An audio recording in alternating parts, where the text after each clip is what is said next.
கணவன் மனைவிக்குள்ள ஏகப்பட்ட பிரச்சனை, சந்தோஷமே இல்லை, மன நிம்மதி இல்லை, வீட்டுக்குள்ள வந்தாலே சண்டை, உறவுகளுக்குள்ள பிரச்சனை. அதே மாதிரி கமெண்ட்ஸ்ல கொடுக்குறீங்க, ஒருத்தவங்கள நாங்கள் லவ் பண்றோம், நாங்கள் காதலிக்கிறோம், அந்த காதலிக்கிற அந்த மனிதனுக்குள்ள கல்யாணம் ஆனோம் அப்படின்னு நிறைய பேர் கொடுத்துருக்கீங்க இல்லையா? இது பாபா நிர்ணயம் பண்ற ஒரு விஷயம். யாருமே யாரோட வாழ்க்கையும் தீர்மானிக்க முடியாது.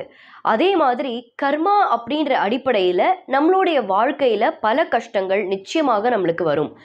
பாபா கிட்ட நம்ம சரணாகதி அடையும் போது அந்த கர்மாவோட வீரியத்தை பாபா நிச்சயமாக கம்மி பண்ணுவார். இது எல்லாருக்கும் தெரிஞ்ச ஒரு விஷயம். அப்போ இந்த கணவன் மனைவிக்குள்ள ஒரு ஒற்றுமை கொண்டு வரணும்னா என்ன பண்றதுன்னா, இந்த ஸ்லோகத்தை தொடர்ந்து சொல்லிட்டு வாங்க. இது தெளிவாக புரிஞ்சுக்கோங்க, கணவன் மனைவிக்கு மட்டும் கிடையாது. ஒரு உதாரணத்துக்கு ஃப்ரெண்ட்ஷிப், அதே மாதிரி பெற்றோர்களுக்கும் குழந்தைகளுக்கும். முதல்ல இந்த ஸ்லோகத்தோட அர்த்தம் என்ன அப்படிங்கிறது நான் சொல்றேன். அதாவது இந்த ஸ்லோகத்தில் என்ன சொல்லியிருக்கார் நரசிம்ம சுவாமிஜி, எப்படி நம்ம ஒவ்வொரு ஜீவராசிகளுக்குள்ளேயும் பாபாவை பார்க்குறோமோ, பாபாவுக்கு அவ்வளோ ஒரு அன்போட ஒரு அரவணைப்போட நம்ம பாபாவை பார்த்து பாபாவை கௌரவப்படுத்துகிறோமோ, அதே மாதிரி இந்த கணவன் மனைவியை கௌரவப்படுத்தி அந்த உறவு அவ்வளோ ஒரு சந்தோஷமான ஒரு உறவாக இருக்கும் அப்படின்றது தான் இந்த ஸ்லோகத்தோட அர்த்தமே.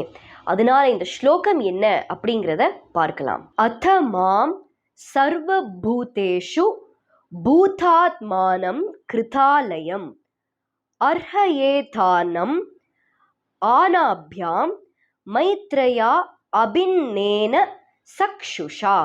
இந்த ஸ்லோகம் என்ன அப்படிங்கிறது, இதோட லிரிக்ஸை நீங்கள் ஸ்க்ரீனில் பார்த்துருப்பீங்க இல்லையா?